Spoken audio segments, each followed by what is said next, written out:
ഭൂതലത്തിലെങ്ങും കുടിയിരിപ്പാൻ ദൈവം ആദമിൽ നിന്ന്.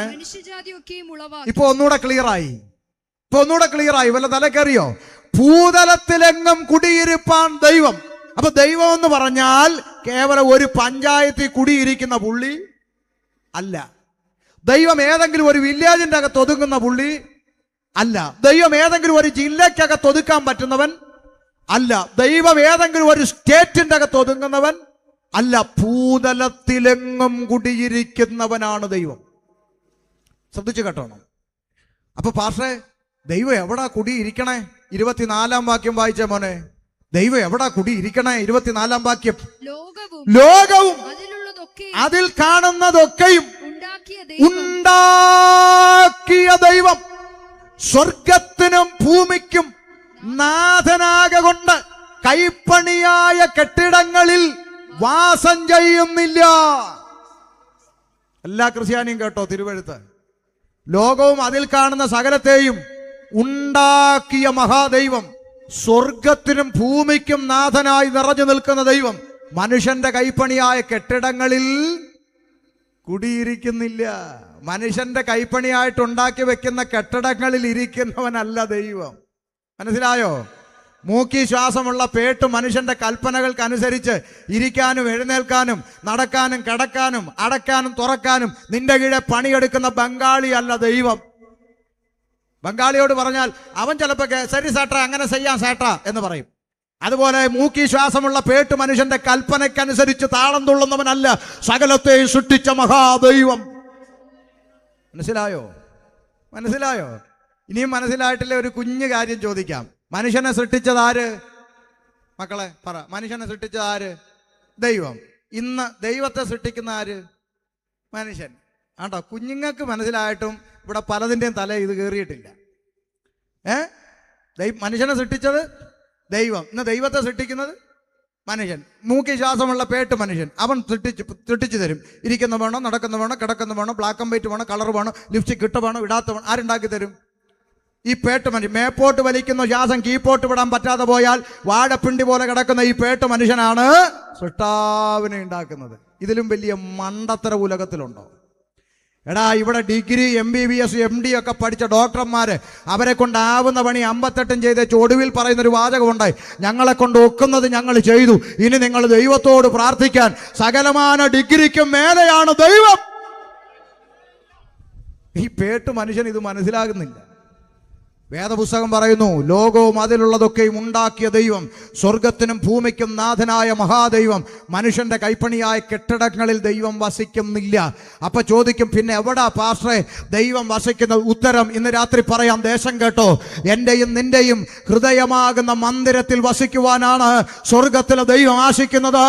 എന്റെയും നിന്റെ ഹൃദയമാകുന്ന മന്ദിരമാണ് ദൈവത്തിന്റെ ആലയം. കേട്ടോ. മനുഷ്യന്റെ ഹൃദയമാണ് ദൈവം വസിക്കുന്ന ആലയം. അപ്പൊ ഭൂതലത്തിലെങ്ങും കുടിയിരിക്കുന്നവനാണ് ദൈവമെങ്കിൽ, ദൈവം കുടിയിരിക്കുന്നത് മനുഷ്യന്റെ ഹൃദയത്തിലാണെങ്കിൽ ഭൂതലത്തിലെങ്ങും ആര് വേണം? മനുഷ്യൻ വേണം. അതുകൊണ്ട് ഒരുത്തനിൽ നിന്ന്, ആരാ ഒരുത്തൻ? ആദമിൽ നിന്ന് ഹിന്ദുവിനെ സൃഷ്ടിച്ചെന്നല്ല, മുസൽമാനെ സൃഷ്ടിച്ചെന്നല്ല, ക്രിസ്ത്യാനിയെ സൃഷ്ടിച്ചെന്നല്ല, ഒരുത്തനിൽ നിന്ന്, ആദമിൽ നിന്ന് മനുഷ്യജാതിയെ സൃഷ്ടിച്ചു. ഇത്ര ക്രിസ്റ്റൽ ക്ലിയർ ആയിട്ട് എഴുതപ്പെട്ട തിരുവചനം നോക്ക. കാവിയുടുത്തവനും തൊപ്പിയിട്ടവനും കൊന്തയിട്ടവനും ചരട് കെട്ടിയവനും കുടുംബ കെട്ടിയവനും ഒറ്റ രക്തം. ഇതുപോലെ ഒരു പുസ്തകം ഉലകത്തിലുണ്ടോ? വർഗീയത പറയാത്ത, അപ്പുറത്തെ കാവി ഉടുത്തവനും ഇപ്പുറത്തെ തൊപ്പിയിട്ടവനും നിന്റെ കൂടപ്പിറപ്പാണെന്ന് പഠിപ്പിക്കുന്ന ഈ പുസ്തകമല്ലാതെ ഏത് പുസ്തകമാണോ ഞങ്ങൾ പ്രസംഗിക്കേണ്ടത്? പറ. ഒറ്റ രക്തം. അയ്യോ, ഇതൊരു ആവേശം കയറി ഉപദേശം വിളിച്ചു പറഞ്ഞതായിരിക്കും. അല്ലല്ലല്ല. പിന്നെ കാവി ഉടുത്തവനും തൊപ്പിയിട്ടവനും കൊന്തയിട്ടവനും ഒറ്റ രക്തമൊന്നോ? അതെ, അത് തെളിയിക്കാവോ? പിന്നെന്താ? നാളെ രാവിലെ 4 ബോട്ടിലെടുക്ക്, 4 മൃഗങ്ങളുടെ രക്തം എടുക്ക്, ആട്, ആന, പോത്ത്, പശു എടുത്ത് പൂയപ്പള്ളി മെഡിക്കൽ ലാബിൽ കൊണ്ട് കൊടുക്കുക. മിടുക്കി പെമ്പിള്ളേര് 10 മിനിറ്റിൽ സ്റ്റിക്കർ ഒട്ടിച്ച് വെളിയിലോട്ട് വെക്കും. ഇത് ആട്, ഇത് ആന, ഇത് പോത്ത്, ഇത് പശു. കണ്ടുപിടിക്കാനുള്ള സംവിധാനം ലാബിലുണ്ട്. വീണ്ടും 4 ബോട്ടിലെടുക്കണം, മറക്കരുത്. ഒന്നിൽ ഇവിടെ അടുത്തുള്ള അമ്പലത്തിലെ പൂജാരിയുടെ രക്തം, ഇനി ഒന്നിൽ ജമാഅത്ത് പള്ളിയിലെ മുസ്ലിയാരുടെ രക്തം, ഇനി ഒന്നിൽ കത്തോലിക്ക പള്ളിയിൽ അച്ഛൻ്റെ രക്തം, ഇനി ഒന്നിൽ ഞങ്ങൾ ഉപദേശിയുടെ രക്തം. അതേ ലാബി കൊടുക്ക്. ഏതെങ്കിലും പിള്ളേർ സ്റ്റിക്കറൊട്ടിച്ചൊരു മാറിപ്പോവല്. മൂല ഇരിക്കുന്ന മുസ്ലിയാർ, അറ്റത്തിരിക്കുന്ന പൂജാരി അപ്പുറത്ത് വെച്ചിട്ടുണ്ട്, പള്ളിയിൽ അച്ഛൻ തരുമോ? തരത്തില്ല. ABCD ഗ്രൂപ്പൊക്കെ തിരിച്ചെന്നിരിക്കും. അതവിടെ നിൽക്കട്ടെ. പിള്ളേരിറങ്ങി വന്നിട്ട് പറയും, ദേ മനുഷ്യന്റെ സമയം മെനക്കെടുത്തരുത്, ഇതെല്ലാം മനുഷ്യന്റെ രക്തം, ഒറ്റ രക്തം. അതുകൊണ്ടല്ലേ രക്തം കൊടുക്കുമ്പോൾ ഇവിടെ ആർക്കും ജാതി മതമൊന്നും ഇല്ലല്ലോ. ഉണ്ടോ? ക്രിസ്ത്യാനി ചെറുക്കൻ കൊന്തയും കുരിശു വിട്ട് ബൈക്ക് ഓടിച്ച് ടിപ്പറിന്റെ അടിയിൽ ചെന്ന് കയറി തലപൊട്ടി മെഡിക്കൽ കോളേജിൽ കൊണ്ടു ചെന്നു. ക്രിസ്ത്യാനി ചെറുക്കൻ്റെ ക്രിസ്ത്യാനി അമ്മ ക്രിസ്ത്യാനി ദൈവത്തോട് കരഞ്ഞു, എൻ്റെ കർത്താവേ, എൻ്റെ കുഞ്ഞിന് ആര് ബ്ലഡ് കൊടുക്കും? ഡോക്ടർ പറഞ്ഞു, ഇപ്പോൾ ഒരു കുപ്പി ബ്ലഡ് അടച്ചാൽ നമുക്ക് രക്ഷിക്കാം. ചെറുക്കൻ്റെ അമ്മ കർത്താവേന്ന് കരഞ്ഞു. തൊട്ടടുത്ത ബെഡിൽ അമ്മയ്ക്ക് കൂട്ടിരിക്കാൻ വന്ന കാവി ഉടുത്ത RSSകാരൻ പറഞ്ഞു, അമ്മ കരയണ്ട അമ്മ, ഞാൻ തരാം ബ്ലഡ്. വേണ്ട, നീ BJP അല്ലേ, നീ ഇന്ന് വരെ ഒരു തള്ള പറഞ്ഞിട്ടുണ്ടോ? പറ. ഉണ്ടെന്നില്ല. ഉണ്ടോ? ഇല്ല. ആർക്കും മസിലുമില്ല, ആർക്കും പാർട്ടിയില്ല, ആർക്കും തമ്മിലടിയില്ല. ആര് കൊടുത്താലും മേടിക്കും. അമ്പലത്തിലെ പൂജാരിയുടെ കിഡ്നി അടിച്ചുപോയി. ഒരു കിഡ്നിക്ക് മനോരമയിൽ പരസ്യം ചെയ്തു. പരസ്യം കണ്ടു വന്നത് ജമാഅത്ത് പള്ളിയിലെ മുസ്ലിയാർ. പുള്ളിക്ക് പൈസയ്ക്ക് ആവശ്യമുണ്ട്. മുസ്ലിയാരുടെ കിഡ്നി എനിക്ക് വേണ്ടാന്ന് പൂജാരി പറഞ്ഞിട്ടുണ്ടോ? ഇല്ല. പ്രശ്നമില്ല ആർക്കും. മനസ്സിലായോ? നിൽക്കുന്ന നെപ്പി ഉരുണ്ട് താഴോട്ട് വീണാൽ പൊക്കിയെടുക്കുന്ന ആർക്കും പ്രശ്നമില്ല. എന്നാൽ ആശുപത്രി വിട്ടിങ്ങോട്ട് വന്ന് ഇച്ചിരി തണ്ടൻ തടിയൊക്കെ പെരുകി, ഇല്ല ജിമ്മിലോട്ടൊക്കെ പോയി മസിലൊക്കെ അങ്ങോട്ട് പെരുക്കി, അവിടെ എവിടെയൊക്കെ മുഴച്ചു പൊങ്ങി സഞ്ചരിക്കുന്ന ഇറച്ചിക്കട പോലെ ഇങ്ങനെ നടക്കുമ്പോൾ അവന്റെ ചിന്ത, ആരും കയറി എന്തും ചെയ്യാം. എടാ മേപ്പോട്ട് വലിക്കുന്ന ശ്വാസം കീപ്പോട്ട് വിടാൻ പറ്റാതെ പോയാൽ നീ വാഴപ്പിണ്ടി പോലെ റോഡെ കിടക്കും, എത്ര കിലോ ഇറച്ചി ഉണ്ടെങ്കിലും. അതുകൊണ്ട് മിനിമം മനുഷ്യനെ ഭയപ്പെട്ടില്ലെങ്കിലും ദൈവത്തെ ഭയപ്പെട്ട് ജീവിച്ചോണം. ഇന്ന് രാവിലെ ഫോൺ എടുത്ത് നോക്കിയപ്പോൾ കണ്ട വാർത്ത, ജിമ്മിൽ പോയി വർക്കൗട്ട് ചെയ്ത് തിരിച്ച് വീട്ടിലോട്ട് വന്നവൻ കുഴഞ്ഞു വീണ് മരിച്ചു. ഇവൻ എന്തിനാ അവിടെ പോയേ? അടുത്തൊന്നും ചാകാതിരിക്കാൻ, ആരോഗ്യം പെരുപ്പിക്കാൻ പോയതാ. അതുകൊണ്ട് ദൈവത്തെ ഭയപ്പെട്ടോണം. മനസ്സിലായോ? ജാതി മത വർണ്ണവർഗ വ്യത്യാസമില്ലാതെ ഒറ്റ രക്തത്തിൽ നിന്നും മനുഷ്യജാതിയെ സൃഷ്ടിച്ചെന്ന ഈ പുസ്തകം പഠിപ്പിക്കുന്നത്. ഇതിൻ്റെ അകത്ത് ഹിന്ദു മുസ്ലിമും ക്രിസ്ത്യാനിയും ഒന്നുമില്ല. ഇതിൻ്റെ അകത്ത് വർഗീയതയില്ല. ഇതിൻ്റെ അകത്ത് ഒറ്റ രക്തത്തിൽ നിന്ന് സൃഷ്ടിച്ച മനുഷ്യൻ. അതുകൊണ്ടാണ് നാട്ടിൽ ചില ആളുകൾ ഉപദേശിമാരെ കളിയാക്കുന്നത് നിങ്ങൾ കണ്ടിട്ടില്ലേ? യവന്മാർക്കൊരു നാണവും മാനവും ഇല്ലാത്തവന്മാരാര്? ഈ പെന്തിക്കോസുകാർ നാണവും മാനവും ഇല്ലാത്തവന്മാരാണ് യവന്മാർ. യവന്മാരെ അടിച്ചാലും ഇടിച്ചാലും ചവിട്ടി തേച്ചാലും യവന്മാർ പിന്നെ വലിഞ്ഞു കയറി വരുമെന്ന് നാണമില്ലാതെ പ്രാർത്ഥിക്കട്ടെന്നും പറഞ്ഞ്. ശരിയാ, നമ്മൾ നാണമില്ലാത്തവന്മാരല്ലേ? അല്ലേ ടാർച്ചാ? ഒരു നാണവും മാനവും ഇല്ലാത്തവന്മാരാ ഞങ്ങൾ. പിന്നെ ഓടി നടന്ന് തല്ലുകൊള്ളുന്നവന്മാരാ. കൊച്ചു പിള്ളേർ വരെ ഞങ്ങളെ തല്ലിയിട്ടുണ്ട് അല്ലേ? പിന്നെ ഞങ്ങളങ്ങ് ഓടി നടന്ന് കൊള്ളുകല്ലേ. നാണമില്ലാത്തവന്മാർ. എന്നാൽ ഇന്ന് രാത്രി സ്നേഹത്തോടെ പറയാം, നീ എത്ര അടിച്ചാലും ചീത്ത വിളിച്ചാലും ചവിട്ടി തേച്ചാലും പിന്നെ നാണമില്ലാതെ വലിഞ്ഞു കയറി വരുന്നത് എന്താണെന്ന് ചിന്തിച്ചിട്ടുണ്ടോ? നീ എത്ര ചവിട്ടി തേച്ചാലും ചീത്ത വിളിച്ചാലും നീ എൻ്റെ കൂടപ്പിറപ്പാണെന്നുള്ള തിരിച്ചറിവ് ഈ പുസ്തകം ഞങ്ങളുടെ തലച്ചോറിൽ തന്നതുകൊണ്ട്. നീ എൻ്റെ കൂടപ്പിറപ്പാണ്, നീ എൻ്റെ അപ്പൻ്റെ മകനാണ്. നീ കള്ളു കുടിച്ച് നടക്കുന്ന കാണുമ്പോൾ, നിന്റെ കുടുംബം തകർന്നു പോകുന്ന കാണുമ്പോൾ, നീ ആത്മഹത്യ കരുങ്ങുന്ന കാണുമ്പോൾ, നീ കുടിച്ചോടെ കിടക്കുന്ന കാണുമ്പോൾ, ഹൃദയത്തിൻ്റെ അകത്ത് രക്തബന്ധങ്ങൾക്കുണ്ടാകാത്തൊരു പെയിൻ പ്രാർത്ഥിക്കുന്ന ദൈവമക്കൾക്ക് ദൈവം തന്നിട്ടുള്ളത് കൊണ്ട് പിന്നെയും നാണമില്ലാതെ നിന്റെ പുറകെ വലിഞ്ഞു കയറി വരുന്നത് നീ എൻ്റെ കൂടപ്പിറപ്പാണെന്നുള്ള തിരിച്ചറിവ് ഈ പുസ്തകം ഞങ്ങളുടെ തലച്ചോറിൽ തന്നതുകൊണ്ടാണ്. മനസ്സിലാകുന്നുണ്ടോ? ഇല്ലെങ്കിൽ നിങ്ങൾ ചിന്തിച്ചു നോക്ക്. ഇന്നൊരു ആശുപത്രിയിൽ അഡ്മിറ്റ് ആയാൽ രക്തബന്ധങ്ങൾ ഒരു രാത്രി ഉറക്കമൊഴിഞ്ഞ് കൂട്ടിരിക്കാൻ വരില്ല ഈ കാലത്ത്. പക്ഷെ പ്രാർത്ഥിക്കുന്ന ദൈവമക്കൾ ഇരിക്കും. ഒരു ബന്ധം ഉണ്ടായിട്ടല്ല. അവൻ ദൈവത്തെ അറിയാൻ ഇടയാകുമെങ്കിൽ എത്ര രാത്രി വേണമെങ്കിലും ഉറക്കമൊഴിക്കാൻ ദൈവമക്കൾ തയ്യാറാകും. കാരണം എൻ്റെ കൂടപ്പിറപ്പ് നരകത്തിൽ പതിക്കരുതെന്നുള്ള ദൈവസ്നേഹം. അതുകൊണ്ടാണ് ഞാൻ ആദ്യം പറഞ്ഞത്, നല്ല സ്നേഹിതനാരാ? നശിച്ചു പോകുന്നവന് കൈയടിക്കുന്നവനല്ല, അവൻ നരകത്തിൽ പോകരുത് എന്ന വേദനയോടെ പ്രാർത്ഥിക്കുന്നവനാണ്. ഉപദേശം ആർക്കും ഇഷ്ടമല്ല, പെട്ടെന്ന് ദഹിക്കാൻ പറ്റുന്ന കാര്യവുമല്ല. പക്ഷെ ഓർക്കണം, ഞങ്ങളിത് തൊണ്ടകീറി നെഞ്ചുപൊട്ടി പ്രസംഗിക്കുന്നത് ഇതൊന്നും അത്ര സുഖമുള്ള. ചില ആൾക്കാർ ഉപദേശിമാർക്ക് അധ്വാനിക്കാതെ അവരിങ്ങനെ വിയർക്കാതെ ജീവിക്കുമെന്നും. ഈ മേട കയറി 2 മണിക്കൂർ ചങ്കുപൊട്ടി പ്രസംഗിച്ചു നോക്കണം. കളി അറിയാം. ദൈവത്തിന്റെ കൃപയാൽ അങ്ങ് നിന്നു പോകുന്നതാ. ദൈവം ബലപ്പെടുത്തുന്നോണ്ട് നിന്ന് പോകുന്നതാ. ഞങ്ങളാരും ഇരുമ്പും തുരുമ്പൊന്നും അല്ല, ചങ്ക് കീറിയാ പ്രസംഗിക്കുന്നത്. സ്തോത്രം. അതുകൊണ്ട് മനസ്സിലാക്കിക്കോണം, നാണമില്ലെന്ന ലോകം വിധിക്കുമ്പോഴും അടുത്തൊരു മനുഷ്യനെ കുറിച്ചുള്ള വേദന ദൈവം പ്രാർത്ഥിക്കുന്നവന്റെ ഹൃദയത്തിൽ തന്നിട്ടുണ്ട്. അതുകൊണ്ട് തിരിച്ചറിയണം, മനുഷ്യൻ പാപത്തിലാണെന്ന്. ആദാമ്യ പാപത്താൽ ഏകരക്തത്തിനുടമകളായ സകല മനുഷ്യരിലേക്കും പാപം പ്രവേശിച്ചു. ഏകനാൽ പാപവും, പാപത്താൽ മരണം ലോകത്തിലേക്ക് പ്രവേശിച്ചു. ഞാൻ വേഗത്തിൽ പ്രധാനപ്പെട്ട വിഷയത്തിലേക്ക് കടന്നു വരികയാണ്. പാപം മനുഷ്യന്റെ അകത്തു കയറിയപ്പോൾ മനുഷ്യന് സംഭവിച്ച ഏറ്റവും വലിയ ദുരന്തം എന്താണെന്ന് ചോദിച്ചാൽ ഒറ്റ ഉത്തരം, അവൻ സൃഷ്ടാവിനെ മറന്നു.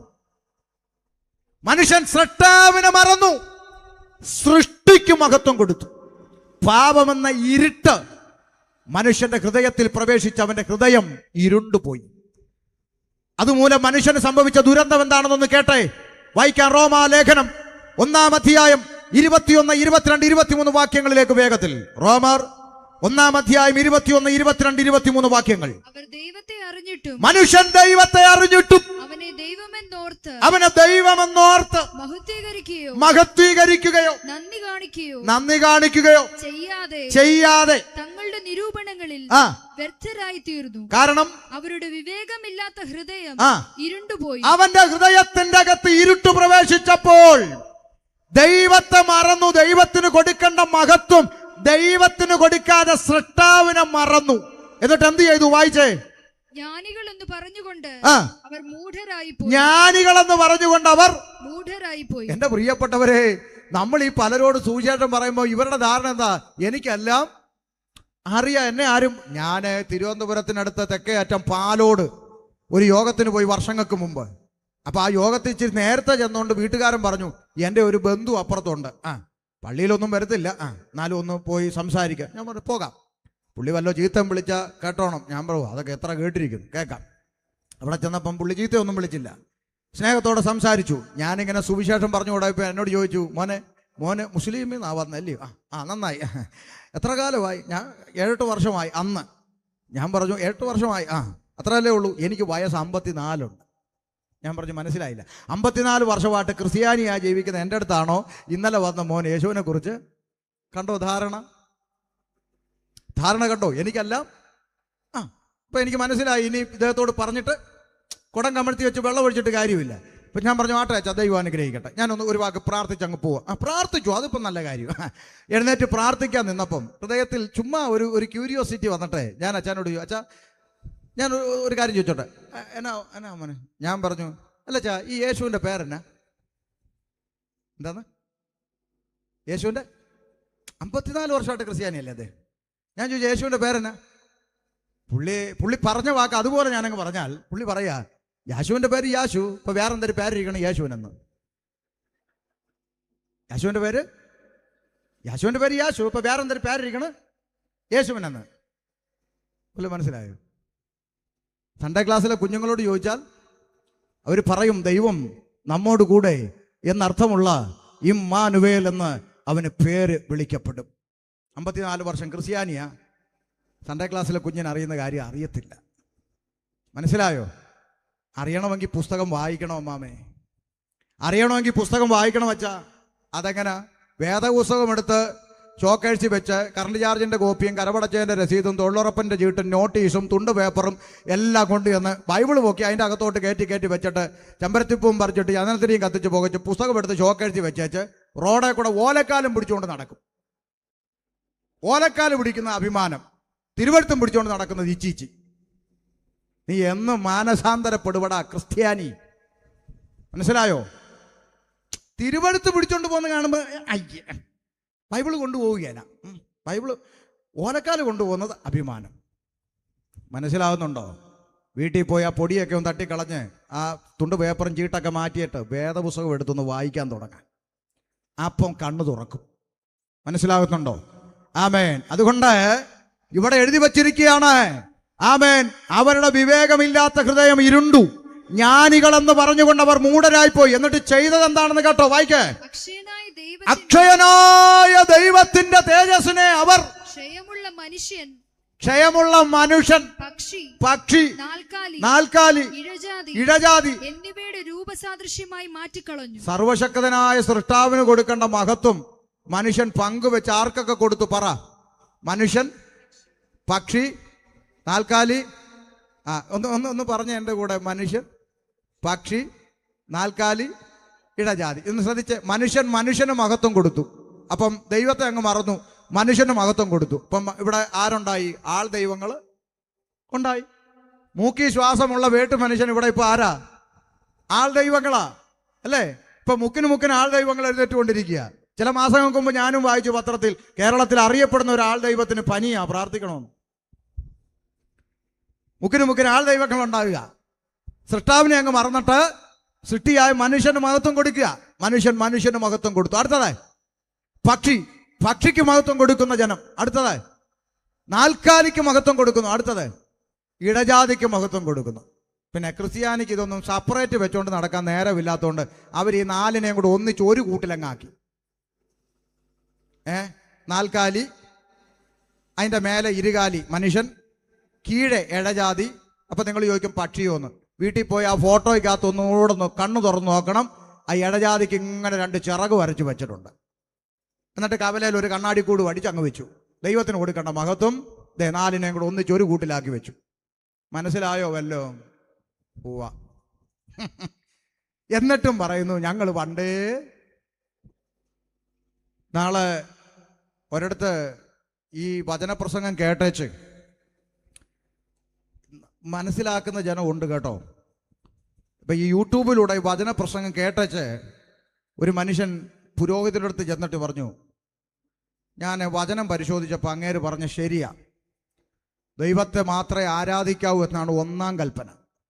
അതുപോലെ ലംഘിച്ചിട്ട് നമ്മൾ ഈ മഹത്വം കൊടുത്തുകൊണ്ടിരിക്കുന്ന ആർക്കാണ്? എന്തിനാണ് സൃഷ്ടാവിന് പകരം ഈ സൃഷ്ടി ഉണ്ടാക്കി വെച്ചിരിക്കുന്നതെന്നൊക്കെ ചോദിച്ചു. കേട്ടോണം ഈ പാവങ്ങളെ പറ്റിക്കുന്നത്. ഉടനെ പറഞ്ഞു കൊടുത്തു, മോശ മരുഭൂമിയിൽ സർപ്പത്തെ ഉണ്ടാക്കിയത് ആര് പറഞ്ഞിട്ടാ? ദൈവം പറഞ്ഞിട്ടാ. അപ്പം നമ്മുടെയൊക്കെ പള്ളിയിൽ രൂപം ഇരിക്കുന്നത് ദൈവം പറഞ്ഞിട്ടുണ്ടാക്കിയതാണ്. കുഴഞ്ഞു. അപ്പം പുള്ളിക്ക് പിന്നെയും കൺഫ്യൂഷനായി. ഒന്ന് ശ്രദ്ധിക്കണേ, ഈ ഉണ്ടാക്കിയത് എന്തിനാണെന്നും ഉണ്ടാക്കിയത് മാത്രമേ ആരോട് പഠിപ്പിക്കുള്ളൂ?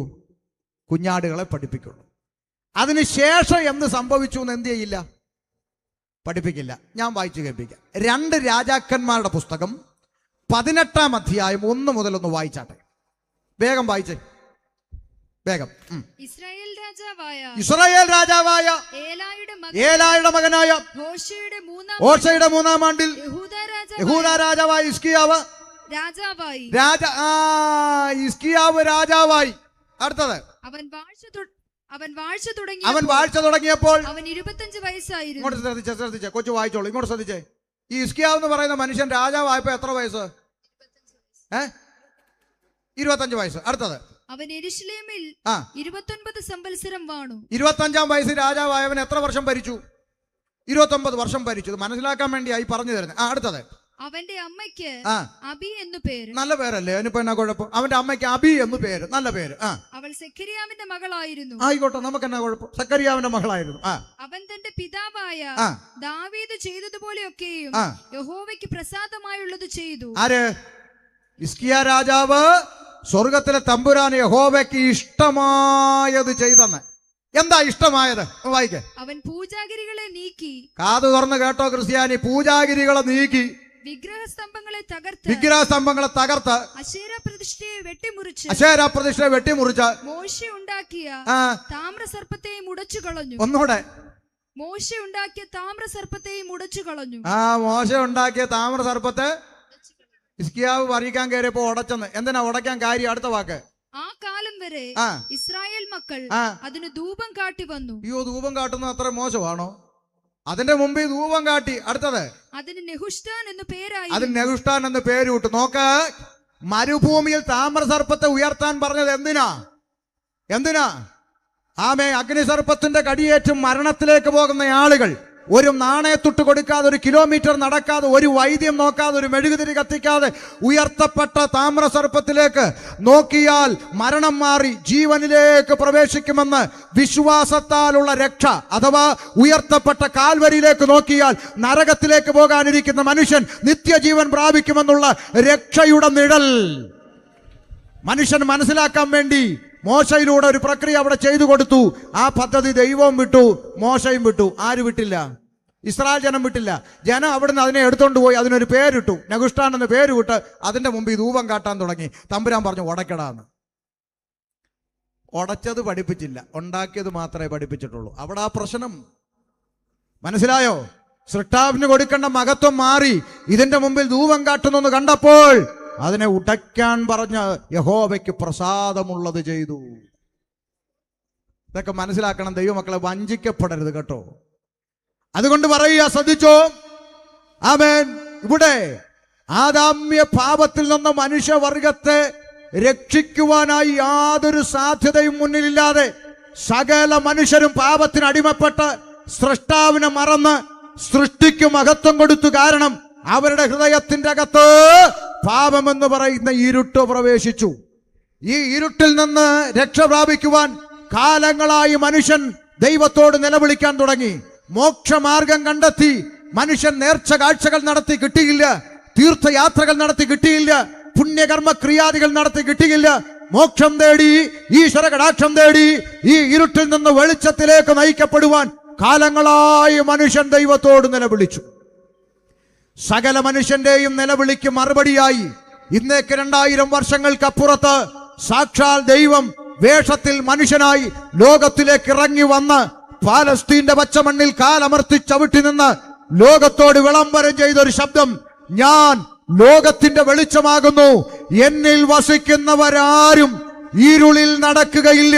ഇന്ന് രാത്രി ദേശത്തോട് ഞങ്ങൾ വിളിച്ചു പറയുന്നു, ഞാൻ ലോകത്തിന്റെ വെളിച്ചമാണെന്ന് അവകാശപ്പെട്ടുകൊണ്ട് മനുഷ്യനെ പാപത്തിന്റെ ഇരുളിൽ നിന്ന് വെളിച്ചത്തിലേക്ക് നയിക്കുവാൻ ആമേൻ ലോകത്തോട് അവകാശത്തോടെ അധികാരത്തോടെ സംസാരിച്ച ലോകം കണ്ട ഒരേ ഒരു പ്രസംഗകൻ, ലോകം കണ്ട ഒരേ ഒരു പ്രവാചകൻ, ലോകം കണ്ട ഒരേ ഒരു മഹാഗുരു, ലോകം കണ്ട ഒരേ ഒരു ദൈവം, അവനത്ര ഇന്ന് രാത്രിയിൽ ഷമീർ അബ്ദുൽ സലാം പ്രസംഗിക്കുന്ന നസ്രയത്തുകാരനായ യേശു ക്രിസ്തു.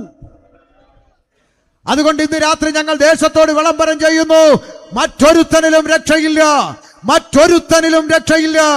ആമേൻ. നാം രക്ഷ പ്രാപിപ്പാൻ, പാപമോചനം പ്രാപിപ്പാൻ, ഇരുട്ടിന്റെ പിടിയിൽ നിന്ന് മോക്ഷം പ്രാപിപ്പാൻ ആകാശത്തിന്റെ കീഴിൽ മനുഷ്യരുടെ ഇടയിൽ യേശുക്രിസ്തു എന്ന ഏക നാമമല്ലാതെ പോരാ, ഏക സത്യ സുവിശേഷമല്ലാതെ പോരാ, ഏക സത്യ നിത്യ ദൈവമല്ലാതെ മറ്റൊരു രക്ഷാമാർഗം ഈ ക്ഷിതിയിൽ ഇല്ലവേ ഇല്ല. ഇത് പറയാനാണ് സുവിശേഷ യോഗം.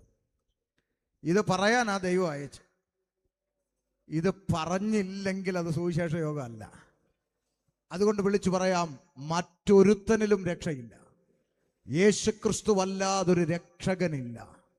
അതുകൊണ്ട് യേശു സകല മനുഷ്യന്റെയും പാപത്തിന് പരിഹാരം വരുത്തുവാൻ ക്രൂശിൽ തന്റെ പ്രാണനെ യാഗമാക്കി. പാപത്തിന്റെ ശമ്പളം മരണം.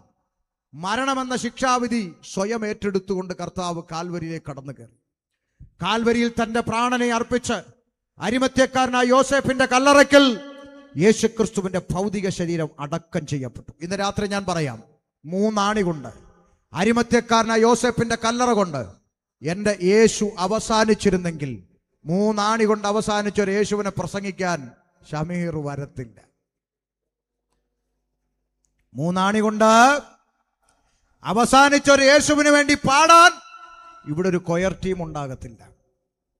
3 ആണി കൊണ്ട് അവസാനിച്ച യേശുവിന് വേണ്ടി കൺവെൻഷൻ ഒരുക്കാൻ സദ്ഗമയ എന്നൊരു ടീം ഉണ്ടാകത്തില്ല. പിന്നെ എന്തുകൊണ്ട് ഞങ്ങൾ പാടുന്നു, എന്തുകൊണ്ട് ഞങ്ങൾ പ്രസംഗിക്കുന്നു? ഞങ്ങൾ പാടുന്നതും പ്രസംഗിക്കുന്നതും കുമ്പനാട്ടും എടത്തുവായിലും പരുമലയിലും കുരിശുമലയിലും അടഞ്ഞു കിടക്കുന്ന ഒരു കല്ലറവാതിക്കൽ അല്ല, കണ്ണാടിക്കൂടിന്റെ മുമ്പിൽ അല്ല.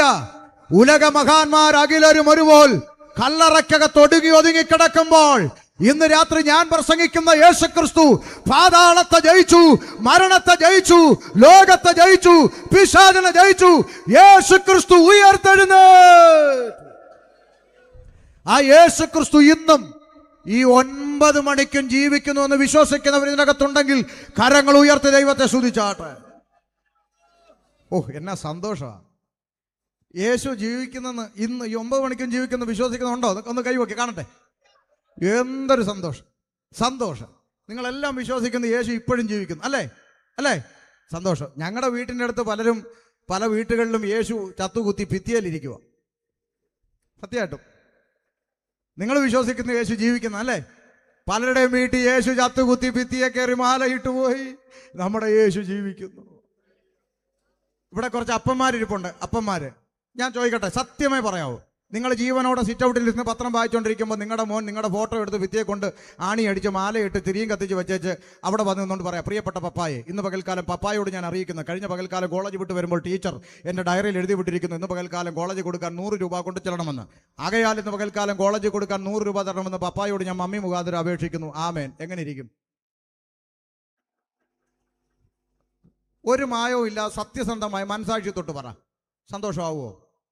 ഇവിടെ പൊന്നു മക്കളെ എന്ന് പറഞ്ഞ് 100 രൂപ കൊടുക്കുമോ? പറയാച്ചാ ഇല്ല. വടിയെടുത്ത് ഓടിച്ചിട്ട് പറയും, എടാ വടി കൊണ്ടുപോലിരിക്കുന്ന എന്നെ എടുത്ത് മാലയിട്ട് വെച്ച് 100 രൂപ തരാനോ ഓർഡറാന്ന് പറയാം, അല്ലേ? ചിരിക്കാൻ പറഞ്ഞതല്ല.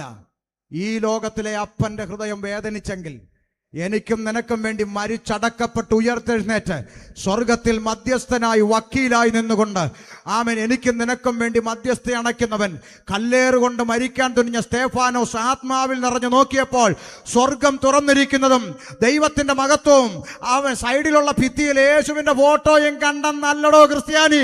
സ്വർഗം തുറന്നിരിക്കുന്നതും ദൈവത്തിന്റെ മഹത്വവും വലത്തുഭാഗത്ത് മനുഷ്യപുത്രന് സദൃശനായവൻ ജീവനോടെ നിൽക്കുന്നതും കണ്ടു എന്ന് തിരുവഴുത്തിൽ എഴുതിയിരിക്കുമ്പോൾ ജീവിക്കുന്നവനെ മരിച്ചവനെ പോലെ ആക്കി വെച്ചിരിക്കുന്ന ക്രിസ്ത്യാനിയെ നിനക്ക് അയ്യോ കഷ്ടം.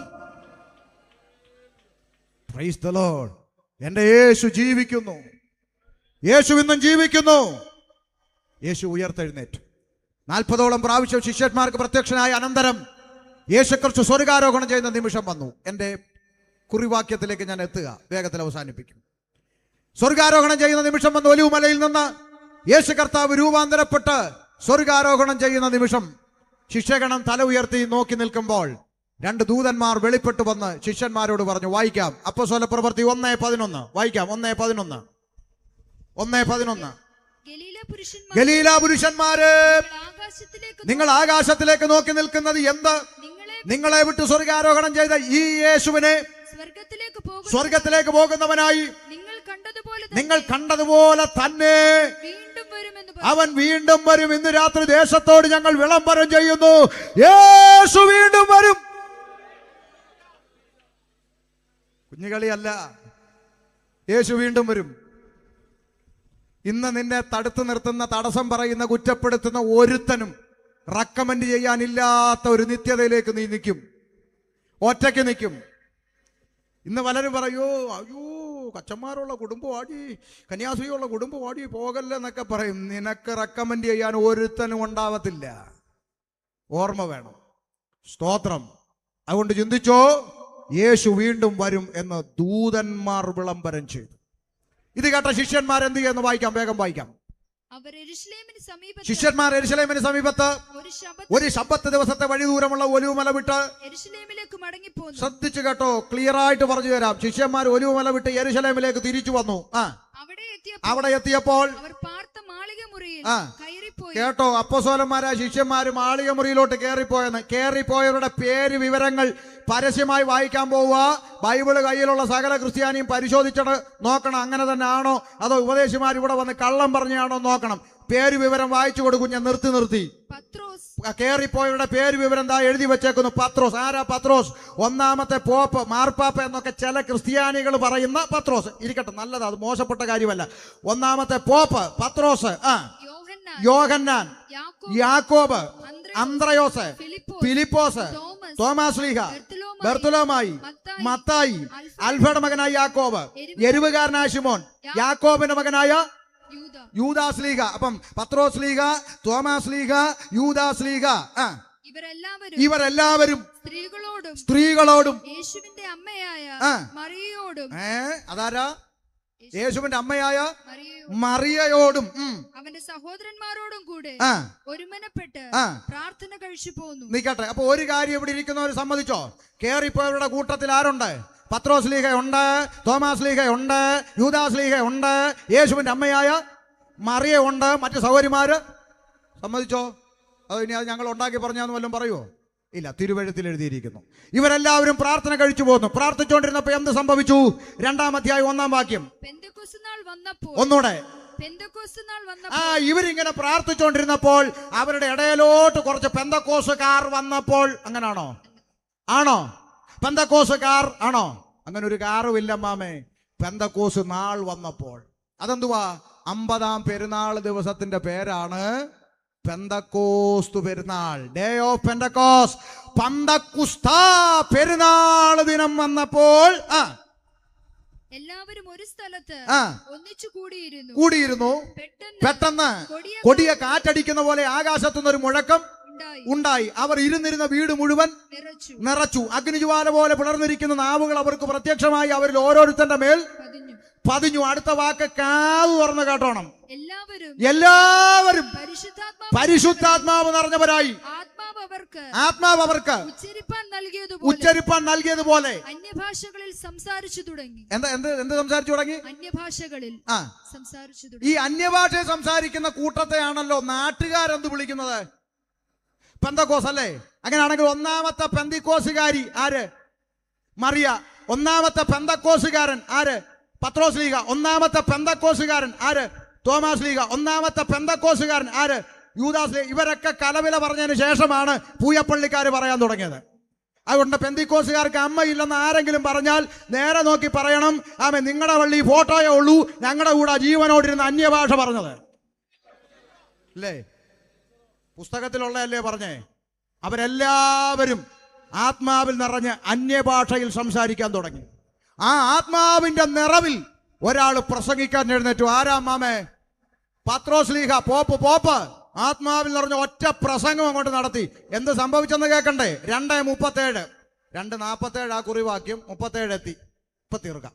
ഇത് കേട്ടിട്ട് അവർ ഹൃദയത്തിൽ കുത്തുകൊണ്ട്. നോക്ക്, പത്രോസ് ലീഹ ആത്മനിറവിൽ ഒറ്റ പ്രസംഗം. ഇത് കേട്ടവിടെ ഹൃദയത്തിൽ കുത്തുകൊണ്ടു. എല്ലാവരും പറ, എന്തുകൊണ്ടു? കുത്തുകൊണ്ടു. ബൈബിളിൽ എഴുതിയേക്കുക. നിങ്ങളുടെ ആരുടെങ്കിലും ബൈബിളിൽ ഇക്കിളി കൊണ്ടെന്നുണ്ടോ? ഉണ്ടോ? ഇല്ല. അപ്പൊ ഒരു കാര്യം ഇവിടെ വന്ന സഹോദരിമാരും സഹോദരന്മാരും ഓർത്തോണം. പുസ്തകത്തിൽ പറയുന്ന പരിശുദ്ധാത്മ നിറവിൽ ഒരുത്തൻ പ്രസംഗിച്ചാൽ കേൾക്കുന്നവർക്ക് ഇക്കിളി അല്ല കൊള്ളുന്നത്, പിന്നെന്താ? കുത്തുകൊള്ളും. അതുകൊണ്ട് യോഗം കഴിഞ്ഞ് പോയേച്ച് നിങ്ങൾ ഇവിടുത്തെ സഹോദരനെ വിളിച്ചേച്ച് പറയരുത്, ഞങ്ങളെ ക്ഷണിച്ച് അവിടെ കൊണ്ട് ഇരുത്തിയേച്ച് ഞങ്ങളെ ഇട്ട് കുത്തിയോടാന്നൊന്നും ചോദിച്ചേക്കരുത്. നിങ്ങളെ കുത്താൻ കൊണ്ടുവന്ന് ഇരുത്തിയതല്ല. പരിശുദ്ധാത്മാവിൽ നിറഞ്ഞ് പ്രസംഗിച്ചാൽ കേൾക്കുന്നവർക്ക് കുത്തുകൊള്ളും. ആ കുത്തുകൊള്ളുമ്പോൾ നിങ്ങൾ ഓർത്തോണം, അങ്ങേര് പ്രസംഗിക്കുന്നത് ആത്മാവില. അതാ തെളിവ്. പിന്നെ ഇപ്പൊ പറഞ്ഞിട്ട് കാര്യമില്ല. ഇപ്പൊ പെന്തിക്കോസുകാർക്കും കുത്തുന്ന പ്രസംഗമൊന്നും വേണ്ട. ഇപ്പൊ കുത്തൊന്നും ഇല്ലല്ലോ. ഇപ്പോഴത്തെ കൺവെൻഷൻ കഴിഞ്ഞ് പോകുന്ന ഒരു പോക്ക് വണ്ടി കയറുമ്പോൾ ഫോണിനടുത്ത്, അയ്യോ മിസ് കോൾ, അമ്മാമ്മ വിളിച്ചു. അമ്മാമ്മ വിളിച്ചായിരുന്നു. വിളിച്ചടി, ഗത്തിലായിരുന്നു, അതാ കൺവെൻഷൻ ആയിരുന്നു. എങ്ങനെ ഉണ്ടായിരുന്നു? എന്ന് പറഞ്ഞായിരുന്നടി. ഇപ്പൊ ഇതാ ഗതി. ഇപ്പൊ ഗതി. 12 മണി വരെ ചിരിച്ചടി. ഇതല്ല വേദപുസ്തകം. ഹൃദയത്തിന്റെ അകത്ത് കുത്തുകൊണ്ടു. ഇരുവായ്ത്തലയുള്ള ഏതു വാളിനേക്കാളും മൂർച്ചയേറിയതും സദ്യമജ്ജ മാംസങ്ങളെ വേർപിടിവിക്കും വരെ തുളച്ചു ചെല്ലുന്ന ജീവന്റെ വചനം അകത്തോട്ട് തുളച്ചു കയറി കുത്തുകൊണ്ടെന്ന ചങ്കത്ത് കത്തുകയറി കുത്തുകൊണ്ടു. ഓരോ വാക്കും പ്രസംഗിക്കുമ്പോഴും ചങ്കത്ത് കുത്തുകൊണ്ടിട്ട് ദൈവമേ ഇത് എന്നോടാണോ എന്ന് ചിന്തിക്കുന്ന വണ്ണം പരിശുദ്ധാത്മാവ് ഹൃദയത്തിന്റെ അകത്ത് പരിവർത്തിക്കാൻ തുടങ്ങി.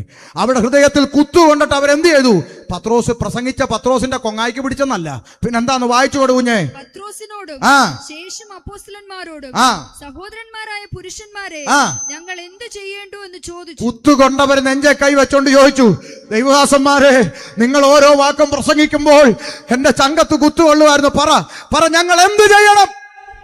അടുത്ത വാക്ക് പോപ്പ് അവരോട്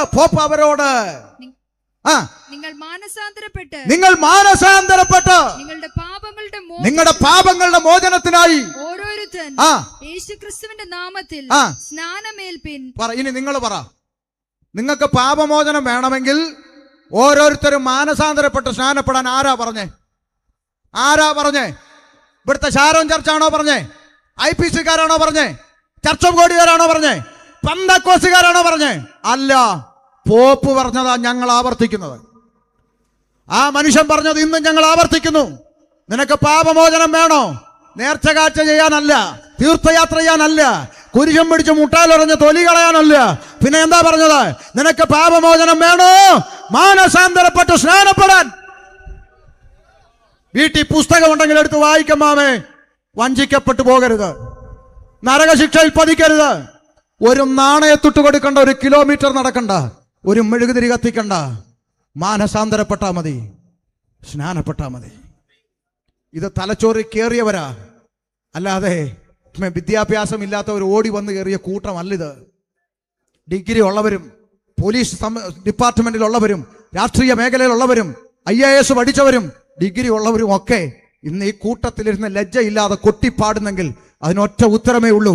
തിരുവെഴുത്തിന്റെ പൊരുൾ, തിരുവെഴുത്തിന്റെ മർമ്മം അവിടെ ഹൃദയങ്ങളിലേക്ക് കടന്നു ചെന്നപ്പോൾ മാനസാന്തരപ്പെട്ട് സ്നാനമേൽക്കാൻ പത്രോസ്ലീഹ വിളിച്ചു പറഞ്ഞു. ഞങ്ങളത് ആവർത്തിക്കുന്നതേ ഉള്ളൂ സമൂഹം, ഞങ്ങളത് ആവർത്തിക്കുന്നേ ഉള്ളൂ പൊതുജനമേ, പൊതുസമൂഹമേ.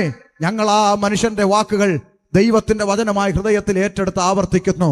നിങ്ങൾ മാനസാന്തരപ്പെട്ട് സ്നാനപ്പെട്ട്, നിങ്ങൾക്ക് പാപമോചനം ലഭിക്കും. അപ്പൊ ചില ആളുകൾ പറയും, പക്ഷേ ഞങ്ങള് സ്നാനപ്പെട്ടതാ നേരത്തെ. എപ്പം? കുഞ്ഞാവെ ആയിരുന്നപ്പോഴേ സ്നാനപ്പെട്ടിട്ടുണ്ട്. പാസ്റ്റർക്ക് അതിനെക്കുറിച്ച് അറിയാതെ. അപ്പൊ മാനസാന്തരമോ? അത് വളരുമ്പോ മതിയെന്ന്. ഒന്ന് കേട്ടെ, നിങ്ങളെല്ലാവരും ഇന്ന് കുളിച്ചായിരുന്നോ? വേഗം പറ. എൻ്റെ മുമ്പിൽ 10 മിനിറ്റോടെ ഉള്ളു. പറ, കുളിച്ചായിരുന്നോ? കുളിച്ചു. എല്ലാവരും തല തോർത്തിയോ? തോർത്തി. വർഷങ്ങളായിട്ട് ഇത് തന്നെയല്ലേ ചെയ്യുന്നത്? നാളെ തൊട്ടൊരു ചേഞ്ച്. ആദ്യം തല തോർത്താം, പിന്നെ കുളിക്കാം. ഒരു ചേഞ്ച് ആർക്കാ ഇഷ്ടമില്ലാത്ത? പിന്നെ എന്ത് ചെയ്യേണ്ടി വരും? തോർത്തേണ്ടി വരും. എന്തിനാ ഇത് പറഞ്ഞേ? നമ്മുടെ നിത്യജീവിതവുമായി ബന്ധപ്പെട്ട് കിടക്കുന്ന ഒരു ചെറിയ കാര്യം തലതിരിച്ച് ചെയ്താൽ പ്രശ്നമാണെങ്കിൽ, ആകാശം മാറിയാലും ഭൂമി ഒഴിഞ്ഞു പോയാലും വള്ളിപുള്ളി മാറ്റം വരാത്ത തിരുവചനം ആരും തലതിരിക്കരുത്. മാനസാന്തരപ്പെട്ട് സ്നാനപ്പെടണമെന്ന് പറഞ്ഞാൽ ആദ്യം സംഭവിക്കേണ്ടത് മാനസാന്തരം. മാനസാന്തരം എന്ന് പേപ്പറിൽ എഴുതി കാണിച്ചാൽ പോലും മനസ്സിലാകാത്ത കൊച്ചിനെടുത്തൊക്കത്ത് വെച്ച് നേക്ക് 2000 വർഷം മുമ്പത്താവാ യേശു ക്രിസ്തു നിന്റെ പാപത്തിന് വേണ്ടി വന്നെന്ന്, മരിച്ചെന്നും അടക്കപ്പെട്ടെന്നും ഉയർത്തെഴുന്നേറ്റം നിന്നെ ചേർക്കാൻ വീണ്ടും വരുമെന്നും. കുഞ്ഞേ, നീ വിശ്വസിക്കുന്നുവോ? കുഞ്ഞ് വാ തുറന്ന് പറയണം, യെസ് ഐ ബിലീവ് ദാറ്റ്, ഞാനത് വിശ്വസിക്കുന്നു എന്ന് പറഞ്ഞാൽ നിങ്ങൾക്ക് കുഞ്ഞിനെ സ്നാനപ്പെടുത്താം. വേദപുസ്തകത്തിന്റെ മാനദണ്ഡം. അപ്പൊ ചില ആളുകൾ പറയും, പാസ്റ്റർക്ക് അറിഞ്ഞുകൂടാത്തോണ്ട, കുഞ്ഞിനത് പറയാനൊക്കത്തില്ലെന്ന് ഞങ്ങൾക്കും അറിയാം. അതിന് ആ പകരത്തിനൊരാളെ ഞങ്ങൾ നിർത്തും പുറകി. അല്ലേ? നിങ്ങൾ പള്ളിയിൽ കല്യാണ നിശ്ചയത്തിന് പോയിട്ടുണ്ടോ? വേഗം പറ. പോയിട്ടുണ്ടോ? ഉണ്ട്. അപ്പൊ ഈ പുരോഹിതന്മാർ, അച്ഛന്മാർ അവിടെ നിന്നുകൊണ്ട് ഇങ്ങനെ ചോദിക്കാറുണ്ടോ? ഉണ്ടെങ്കിൽ പറയണം. കള്ളമാണെങ്കിൽ നാട്ടുകാർ കേൾക്കുന്ന ചോദിക്കാറുണ്ടോ? പിന്നെ സൂസമ്മേ, നിന്റെ വലത്ത് ഭാഗത്ത് നിൽക്കുന്ന ജേക്കബിന്റെയും ശോശാമ്മയുടെയും മകൻ സണ്ണിക്കുട്ടിയെ വിവാഹ നിശ്ചയം ചെയ്യാൻ നിനക്ക് ചോദിക്കാറുണ്ടോ? ഉണ്ട്, ഉണ്ട്. അപ്പൊ ഈ പെണ്ണിന്റെ അമ്മ, പ്രസവിച്ച അമ്മ, സ്വന്തം അമ്മ പുറകെ നിന്നുകൊണ്ട് പറയാ, സമ്മതമാണ്. സ്വന്തം അമ്മയല്ലേ? പ്രസവിച്ചമ്മയല്ലേ? വാടകയൊന്നും അല്ലല്ലോ. നിങ്ങളുടെ അറിവിലുള്ള ഏതെങ്കിലും അച്ഛന്മാരത് നടത്തുമോ? Say yes or no. നടത്തുവോ? പെറ്റമ്മയാ. എനിക്ക് സ്നേഹിതന്മാർ പുരോഹിതന്മാരുണ്ട്. എൻ്റെ അറിവിൽപ്പെട്ടവര് മൈൻഡ് പോലും ചെയ്യില്ല. വീണ്ടും ചോദിക്കും, സൂസമ്മേ, നിന്റെ വലത്ത് ഭാഗത്ത് നിൽക്കുന്ന ജേക്കബിന്റെ ജോജാമ്മയുടെ മകൻ സണ്ണിക്കുട്ടിയെ വിവാഹ നിശ്ചയം കഴിപ്പാൻ നിനക്ക് സമ്മതമാണോ? ഉടനെ ജനിപ്പിച്ച അപ്പൻ, സ്വന്തം അപ്പൻ, സമ്മതമാച്ചോ, അവളാ കെട്ടണം എന്ന് പറഞ്ഞ് നിന്ന് അങ്ങോട്ട് നടത്തുവോ? പിന്നെ ആര് പറയണം? പറ. മണവാട്ടി ആരോ അവള് വാ തുറന്ന് പറയണം, എനിക്ക് സമ്മതമാണ്. ഈ ലോകത്തിലെ മണവാട്ടിയാകാൻ പെറ്റ തള്ള പറഞ്ഞ പോരെങ്കിൽ, ജനിപ്പിച്ച അപ്പൻ പറഞ്ഞ പോരെങ്കിൽ, കുഞ്ഞാടിന്റെ കാന്തയാകാൻ, യേശുവിന്റെ മണവാട്ടിയാകാൻ. കൊരിന്ത്യർ ലേഖനത്തിൽ പൗലോസ്ലീഹ പറയുന്നു, ഞാൻ ക്രിസ്തു എന്ന ഏക പുരുഷന് നിങ്ങളെ നിർമ്മല കന്യകയായി ഏൽപ്പിപ്പാൻ എൻഗേജ്മെന്റ്, വിവാഹ നിശ്ചയം ചെയ്തിരിക്കുന്ന മണവാട്ടി. പകരക്കാരൻ പറഞ്ഞ പോരാ, നീ ഏറ്റു പറയണം, യേശുവിനെ എന്റെ കർത്താവും എന്റെ രക്ഷിതാവുമായി ഞാൻ സ്വീകരിക്കുന്നു. റോമാലേഖനം 10:9. മനസ്സിലായോ? അതാണ് മാനസാന്തരത്തിന്റെ ലക്ഷണം. സ്വയം ഏറ്റു പറയണം. മാനസാന്തരം ഉണ്ടാകണം. മാനസാന്തരപ്പെട്ടവൻ എന്ത് ചെയ്യണം? സ്നാനപ്പെടണം. എൻ്റെ അത്രയും ദൂരത്തുനിന്ന് വന്നവരില്ലെന്ന് വിചാരിക്കുന്നു. അതുകൊണ്ട് ഒരു വാക്കുകൂടെ അതിനെക്കുറിച്ച് പറയാം. സ്നാനം. ഈ അടുത്തൊരു പള്ളിക്കാരൻ, പള്ളി പോകുന്ന ഒരു ഭക്തൻ, അദ്ദേഹം വചനത്തെ ഇഷ്ടമുള്ള മനുഷ്യനാണ്. അതുകൊണ്ട് എൻ്റെ പ്രസംഗമൊക്കെ മിക്കവാറും കേൾക്കും യൂട്യൂബിൽ. അദ്ദേഹം പറഞ്ഞു, പാസ്റ്ററെ ഞാൻ സ്ഥിരമായി കേൾക്കുന്നു, എനിക്കൊത്തിരി സന്തോഷമുണ്ട്. പാസ്റ്റർ ഓരോ പ്രസംഗം കേൾക്കുമ്പോഴും ഞാൻ ബൈബിൾ എടുത്ത് മുമ്പിൽ വെക്കും. എന്നിട്ട് പറയുന്നത് അങ്ങനെ തന്നെ ആണോ എന്നൊക്കെ ഞാൻ വായിച്ചു നോക്കും. നോക്കിയപ്പോൾ എനിക്ക് മനസ്സിലായി പറയുന്നതെല്ലാം കറക്റ്റാ. അപ്പൊ സ്നാനപ്പെടാൻ ഞാൻ തീരുമാനിച്ചിരിക്കുക. ഞാൻ പറഞ്ഞു സന്തോഷം. പക്ഷെ എന്നാലും എനിക്കൊരു സംശയം ബാക്കി. ഞാൻ ഞങ്ങളുടെ പള്ളിയിലുള്ള ഒരാളിനോട് ഇത് പറഞ്ഞപ്പം അയാൾ ബൈബിൾ എടുത്തുകൊണ്ട് വന്നേച്ചൊരു വാക്യം കാണിച്ചു തന്നു. എന്ത് വാക്യം? യോഹന്നാന്റെ സുവിശേഷം 4:2. എന്താ? യേശു ആരെയും സ്നാനപ്പെടുത്തിയിട്ടില്ല. പിന്നെ ഇപ്പൊ സ്നാനപ്പെടുത്തുന്നതിന് ഇത്രയും പ്രത്യേകത എടുത്ത് പറയേണ്ട കാര്യമൊന്നും ഇല്ല. അങ്ങനെ ഉണ്ടായിരുന്ന യേശു സ്നാനപ്പെടുത്തുമല്ലോ. യേശു സ്നാനപ്പെടുത്തിയിട്ടില്ല, പിന്നെന്തിനാ ഈ സ്നാനത്തിന് ഇത്രയും വലിയ പ്രാധാന്യമൊന്നും? ഞാൻ പറഞ്ഞു യേശു സ്നാനപ്പെടുത്തിയിട്ടില്ലെന്നോ? അതേത് വാക്യമൊന്ന് വായിച്ചു കൊടുക്കും. യോഹന്നാൻ 4:2. ശിഷ്യന്മാരല്ലാതെ യേശു തന്നെ സ്നാനം കഴിപ്പിച്ചില്ല താനും. കിടക്കണു. ക്ലിയർ അല്ലേ? ശിഷ്യന്മാരല്ലാതെ യേശു തന്നെ സ്നാനം കഴിപ്പിച്ചില്ല താനും. കണ്ടോ? യേശു ഈ സ്നാനം ഒന്നും കഴിപ്പിച്ചിട്ടില്ല, പിന്നെ നിങ്ങൾ എന്തിനാന്ന് പാവത്തെ തെറ്റിച്ചു വെച്ചേക്കുക? അപ്പൊ ഞാൻ പറഞ്ഞു, എൻ്റെ ദൈവമേ ഇത് ഇങ്ങനെയാണോ?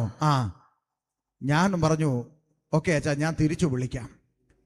ഞാനൊന്ന് ധ്യാനിച്ചു, ഒന്ന് പ്രാർത്ഥിച്ചു, തിരിച്ചു വിളിച്ചു. ഞാൻ പറഞ്ഞു അച്ഛാ, ആമേൻ, ക്ലൈമാക്സ് കണ്ടാൽ ഒന്നും മനസ്സിലാകത്തില്ലല്ലോ, ആദ്യം കഥ കാണണ്ടേ. 3-ാം അധ്യായം 22-ലാണ് സംഭവം തുടങ്ങുന്നത്. എന്നിട്ട് നമുക്ക് 4-ലോട്ട് വരാം. ഒന്ന് വായിച്ചു കൊടു കുഞ്ഞേ. അതിന്റെ ശേഷം കേട്ടോ, കാത് തുറന്ന്. 3:22, യോഹന്നാൻ 3:22. അതിന്റെ ശേഷം യേശു ആരാ? യേശു ശിഷ്യന്മാരുമായി യഹൂദ്യദേശത്ത് വന്ന് അവരെ കൊണ്ട് എന്നാണോ? അല്ല, അവരോട് കൂടെ സ്നാനം കഴിപ്പിച്ചുകൊണ്ടിരുന്നു. എന്ത് ചെയ്തോണ്ടിരുന്നു? ആര്? യേശു. ഇത് കണ്ടില്ല അച്ചായൻ. അവരോട് കൂടെ സ്നാനം കഴിപ്പിച്ചുകൊണ്ടിരുന്നു. തീർന്നില്ല, അടുത്തത് യോഹന്നാനും ശലേമിനരികത്ത് ഐനോനിൽ സ്നാനം കഴിപ്പിച്ചുകൊണ്ടിരുന്നു. നമുക്ക് വ്യാഖ്യാനം ഒന്നും വേണ്ട, നമുക്ക് എഴുതിയിരിക്കുന്ന അങ്ങ് വായിച്ചാൽ മതി. യേശു യഹൂദിയിൽ സ്നാനം കഴിപ്പിക്കുന്നു ശിഷ്യന്മാരോടൊപ്പം. യോഹന്നാൻ ഐനോനിൽ സ്നാനം കഴിപ്പിച്ചു. ഇത്രയേ ഉള്ളൂ. ചുരുക്കത്തിൽ 2 സ്ഥലത്ത് എന്ത് നടക്കുന്നു പറ. ക്ലിയർ ആണേ? വ്യാഖ്യാനം ഒന്നുമില്ലേ? 2 സ്ഥലത്ത് സ്നാനം നടക്കുന്നു. അടുത്ത വാക്ക്. അവിടെ വളരെ വെള്ളമുണ്ടായിരുന്നു. അവിടെ വളരെ വെള്ളം. അപ്പൊ കിണ്ടിയിലെ വെള്ളം പോരാ, അവിടെ വളരെ വെള്ളം ഉണ്ടായിരുന്നു. അടുത്തത്. ആളുകൾ വന്ന് സ്നാനമേറ്റു. ആളുകൾ വന്ന് തൊട്ടിലേക്ക് കിടക്കുന്നതിനെ എടുത്തോണ്ട് വന്നില്ല, ആളുകൾ വന്ന് സ്നാനമേറ്റു. അടുത്തത്. അന്ന് യോഹന്നാനെ തടവിലാക്കിയിരുന്നില്ല. ഇല്ല, തടവിലാക്കിയെങ്കിൽ പുള്ളി അവിടെ നിന്ന് സ്നാനപ്പെടുത്തത്തില്ലല്ലോ. വായിര്. യോഹന്നാന്റെ ശിഷ്യന്മാരിൽ ചിലർ, ശ്രദ്ധിച്ചു കേട്ടോണം, യോഹന്നാന്റെ ശിഷ്യന്മാരിൽ ചിലർ ഒരു യഹൂദനുമായി ശുദ്ധീകരണത്തെ കുറിച്ച് ഒരു വാദമുണ്ടായി. അവർ യോഹന്നാന്റെ അടുക്കൽ വന്ന് അവനോട്, ശ്രദ്ധിച്ചു കേട്ടെ, അവർ യോഹന്നാന്റെ അടുക്കൽ വന്ന് അവനോട്, റബ്ബി എന്ന് പറഞ്ഞാൽ ഗുരുവേ എന്നർത്ഥം. റബ്ബി, ഗുരുവേ, യോർദാനക്കരെ നിന്നോടുകൂടെ ഇരുന്നവൻ അതാരാ? ആരാണ്? അടുത്ത വാക്യം. നീ സാക്ഷീകരിച്ചിട്ടുള്ളവൻ തന്നെ. നീ സാക്ഷീകരിച്ചിട്ടുള്ളവൻ തന്നെ. യോഹന്നാൻ സാക്ഷീകരിച്ച ആരെയാ? ഇതാ എന്റെ പിന്നാലെ ഓരോ വരുന്നവന് ചെരുപ്പിന്റെ വാറഴിപ്പാൻ ഞാൻ യോഗ്യനല്ലെന്ന് യോഹന്നാൻ സാക്ഷീകരിച്ചത് ആരെയാ? യേശുവിന്. ആ യേശു തന്നെ ഇതാ സ്നാനം കഴിപ്പിക്കുന്നു. പോരെ? ക്രിസ്റ്റൽ ക്ലിയർ അല്ലേ? നിന്നോടുകൂടെ ഇരുന്നവൻ, നീ സാക്ഷ്യപ്പെടുത്തിയിട്ടുള്ളവൻ അവിടെ എന്ത് ചെയ്യുക? സ്നാനം കഴിപ്പിക്കുന്നു. അപ്പൊ 2 തെളിവ് ക്ലിയർ ആയേ. അപ്പൊ പിന്നെ ഈ യോഹന്നാൻ 4:2 എന്താ പാസ്റ്ററെ അങ്ങനെ എഴുതി വെച്ചെന്നല്ലേ പറയാം. 2 മുമ്പ് 1 വായിര്. 4:1. യേശു യോഹന്നാനേക്കാൾ അധികം ശിഷ്യന്മാരെ ചേർത്ത് സ്നാനം കഴിപ്പിക്കുന്നു എന്ന് പരീശന്മാർ കേട്ടു എന്ന് കർത്താവ് അറിഞ്ഞപ്പോൾ ശിഷ്യന്മാരല്ലാതെ യേശു തന്നെ സ്നാനം കഴിപ്പിച്ചില്ലതാണ്. ഇപ്പൊ തലേ കയറിയോ?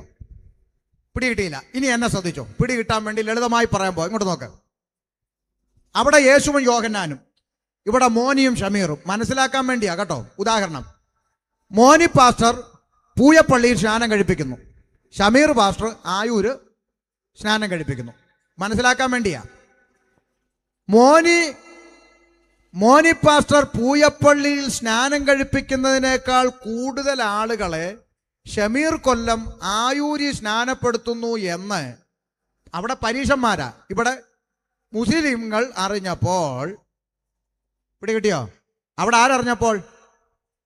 ഇവിടെ മറ്റവരറിഞ്ഞു എന്ന് ഷമീർ കൊല്ലം അറിഞ്ഞപ്പോൾ ശിഷ്യന്മാരെ മറ്റു പാസ്റ്റർമാരെ ഏൽപ്പിച്ചേച്ച് ഞാൻ അവിടുന്ന് സ്ഥലം വിട്ടു. ഇനി ഒന്ന് വായിച്ചു നോക്ക്. യേശു യോഹന്നാനേക്കാൾ അധികം ശിഷ്യന്മാരെ ചേർത്ത് സ്നാനം കഴിപ്പിക്കുന്നുവെന്ന് അടി ഉണ്ടാക്കാൻ നിൽക്കുന്ന പരീശന്മാർ കേട്ടു എന്ന് അറിഞ്ഞപ്പോ കർത്താവിന്റെ കാതിൽ വിവരമെത്തി. ആരറിഞ്ഞിട്ടുണ്ട്? പരീശന്മാർ വിവരം അറിഞ്ഞിട്ടുണ്ട്, പ്രശ്നമാണ് എന്ന് കർത്താവ് അറിഞ്ഞപ്പോൾ ശിഷ്യന്മാരല്ലാതെ യേശു തന്നെ സ്നാനം കഴിപ്പിച്ചില്ല. കാരണം അടുത്ത വാക്ക്, അവൻ യഹൂദ്യദേശം വിട്ട് പിന്നെയും ഗലീലയ്ക്ക് യാത്രയായി. ശിഷ്യന്മാരെ ഏൽപ്പിച്ച യേശു അവിടുന്ന് പോയി. പിന്നെ എങ്ങനെ സ്നാനപ്പെടുത്തുന്നു? അപ്പൊ സ്നാനം നടന്നുകൊണ്ടിരുന്നപ്പോൾ പരീശന്മാര് വിവരം അറിഞ്ഞിളകി വരുന്നുണ്ടെന്ന് കർത്താവ് അറിഞ്ഞപ്പോൾ ശിഷ്യന്മാരെ ഏൽപ്പിച്ചേച്ച് കർത്താവ് അവിടുന്ന് വിട്ടു. ഇത്രയേ ഉള്ളു വിഷയം. ഇതിന്റെ ഇടയ്ക്കൂന്ന് ഒരു രണ്ടാം വാക്യം എടുത്തുകൊണ്ട് വന്ന് പാവത്തിനെ പറ്റിക്കുക. പിടികിട്ടിയോ? സ്നാനപ്പെട്ടേ തീരൂ. Praise the Lord. അതുകൊണ്ട് പത്രോസ്ലീഹ പറയാണ്, നിങ്ങൾ ഓരോരുത്തരും മാനസാന്തരപ്പെട്ട് നിങ്ങളുടെ പാപങ്ങളുടെ മോചനത്തിനായി ഓരോരുത്തരും സ്നാനമേൽപ്പീൻ. താഴേക്ക് വായിച്ച് അവസാനിപ്പിക്കാം. വായിച്ചോ? ആമേൻ. പത്രോസ് അവരോട്, നിങ്ങൾ ഓരോരുത്തരും മാനസാന്തരപ്പെട്ട് നിങ്ങളുടെ പാപങ്ങളുടെ മോചനത്തിനായി ഓരോരുത്തരും യേശുക്രിസ്തുവിന്റെ നാമത്തിൽ സ്നാനമേൽപ്പീൻ. അടുത്തത്, എന്നാൽ പരിശുദ്ധാത്മാവ് എന്ന ദാനം ലഭിക്കും. കിട്ടിയില്ലേ? 2:37 അപ്പോസ്തലപ്രവൃത്തി 2:37. എന്നാൽ പരിശുദ്ധാത്മാവ് എന്ന ദാനം ലഭിക്കും. വാഗ്ദത്തം നിങ്ങൾക്കും നിങ്ങളുടെ മക്കൾക്കും നമ്മുടെ ദൈവമായ കർത്താവ് വിളിച്ചു വരുത്തുന്ന ദൂരസ്ഥരായ ഏവർക്കും ഉള്ളതല്ലോ എന്ന് പറഞ്ഞു. മറ്റു പല വാക്കുകളാലും അവൻ സാക്ഷ്യം പറഞ്ഞ് അവരെ പ്രബോധിപ്പിച്ചു. ഈ വക്രതയുള്ള തലമുറയിൽ നിന്ന് രക്ഷിക്കപ്പെടുവിനെന്ന് അവൻ അവരോട് പറഞ്ഞു. വാക്യമായിരുന്നു അവന്റെ വാക്ക് കൈക്കൊണ്ടവർ. പത്രോസ്ലീഹായുടെ വാക്ക് കൈക്കൊണ്ടവരെല്ലാം സ്നാനമേറ്റു. ഇവിടെ ഇരിക്കുന്നവരെല്ലാം പത്രോസ്ലീഹായുടെ വാക്ക് കൈക്കൊണ്ടവരാ. പത്രോസ്ലീഹായുടെ വാക്ക് കൈക്കൊണ്ടവരെല്ലാം പറമോനെ, വായിക്കുമോനെ, മൈക്ക് വാര്. സ്നാനമേറ്റു. എത്ര പേര്?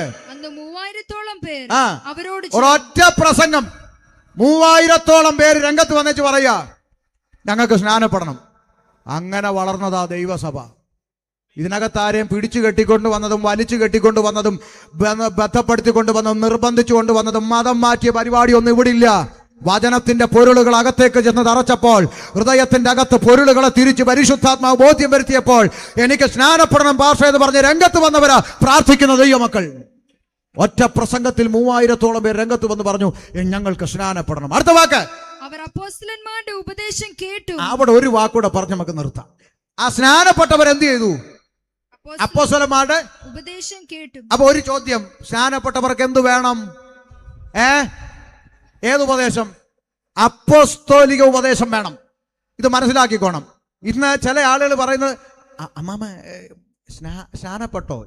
ഇല്ല പാസ്റ്ററെ, ഞാൻ ഇങ്ങനെ ചിന്തയുണ്ട്, പക്ഷെ പള്ളി ഇപ്പൊ വിടാൻ ഒക്കത്തില്ല. അപ്പം പാസ്റ്റർ, അമ്മാമ ഒരു കാര്യം ചെയ്യും, ആരും അറിയണ്ട, ഇവിടെ വന്ന് സ്നാനപ്പെട്ടേച്ച് പിന്നെ നിൽക്കുന്ന പള്ളിയിലെങ്ങ് ഇവനെല്ലാം കാട്ടുകള്ളന്മാരാണ്.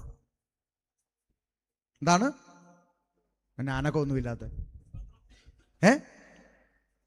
സ്നാനപ്പെട്ടേച്ച് നിൽക്കുന്നിടത്ത് അങ്ങനെ പഠിപ്പിക്കുന്ന ഒരുത്തനും ദൈവത്തിന്റെ ശുശ്രൂഷകനല്ല, കള്ളനുമല്ല, കാട്ടുകള്ളനാണ്. ഇത് മനസ്സിലാക്കി. ഇന്നൊരു ട്രെൻഡായി മാറിയിരിക്കുക ഇത്. ഞാൻ നിങ്ങളോട് പറയാം, രക്ഷിക്കപ്പെട്ട് സ്നാനപ്പെട്ടവൻ അപ്പോസ്തോലിക ഉപദേശത്തിന്റെ കീഴിലാണ്. ആ അപ്പോസ്തോലിക ഉപദേശം കേട്ടെന്നും, അടുത്ത വാക്ക് കേട്ടെ, കൂട്ടായ്മ ആചരിച്ചെന്നും. അടുത്തത് അപ്പം നുറുക്കി. കണ്ടോ? അപ്പോ സ്നാനപ്പെട്ടവൻ അപ്പോസ്തോലിക ഉപദേശം വേണം. ഉപദേശം കേൾക്കണമെങ്കിൽ കൂട്ടായ്മയ്ക്ക് പോകണം. കൂട്ടായ്മയ്ക്ക് പോയി ഉപദേശത്തിന്റെ കീഴിൽ ഇരിക്കുന്നവരാണ് അപ്പം നുറുക്കിയത്. അങ്ങനെങ്കിൽ ഇവിടെ സ്നാനപ്പെട്ട ഒരുത്തൻ അപ്പോസ്തോലിക ഉപദേശമില്ലാത്ത, അപ്പോസ്തോലിക സ്നാനമില്ലാത്ത, അപ്പോസ്തോലിക കൂട്ടായ്മ അല്ലാത്ത, ആത്മാഭിഷേകമില്ലാത്ത ഇടത്ത് നുറുക്കുന്നത് ഈ പറയപ്പെട്ട തിരുമേശയാണോ? അല്ല. അല്ലാത്ത പക്ഷം ഇവിടെ സ്നാനപ്പെട്ടവൻ എങ്ങനെ പോയി അത് വായിൽ വെക്കും? അപ്പം നിങ്ങൾക്ക് ഒരേ സമയം കർത്താവിൻ്റെയും മാമോന്റെയും മേശയിൽ പങ്കാളിത്തമാകാൻ ഒക്കത്തില്ലെന്ന് തിരുവചനം പറയും. അതുകൊണ്ട് രക്ഷിക്കപ്പെട്ടവൻ, സ്നാനപ്പെട്ടവൻ ദൈവകൃപയിൽ നിലനിൽക്കണമെങ്കിൽ അവൻ അപ്പോസ്തോലിക ഉപദേശത്തിൽ നിൽക്കണം. അതിന് മനസ്സുള്ളവർ ഇതിനകത്ത് ഇറങ്ങിയാൽ മതി. അല്ലാത്തവരാരും മെനക്കെട്ട് വരണ്ട. ആളെ കൂട്ടി നിറയ്ക്കാനുള്ളതല്ല ദൈവസഭ. നിത്യത പോണമെന്ന് ആഗ്രഹമുള്ളവർ ഇറങ്ങിയാൽ മതി. മനസ്സിലാകുന്നുണ്ടോ? ആമേൻ. അതുകൊണ്ട് അവർ കൂട്ടായ്മ ആചരിച്ചു, അപ്പം നുറുക്കി പ്രാർത്ഥന കഴിച്ചു പോന്നു. ആ കൂട്ടത്തെ നോക്കി സ്വർഗം ഒരു പേര് വിളിച്ചു. 47-ാം വാക്യം വായിച്ച് പുസ്തകം അടയ്ക്കാം. കുറിവാക്യത്തിൽ നമ്മൾ എത്തി. കർത്താവ് രക്ഷിക്കപ്പെടുന്നവര് ദിനം പ്രതി ആ കൂട്ടത്തെ നോക്കി സ്വർഗം വിളിച്ച പേരാണ് എന്ത്? സഭ. അപ്പൊ ദൈവത്തിന് ഭൂമിയിൽ സഭയുണ്ടോ? ഉണ്ട്. ഏതാ അത്?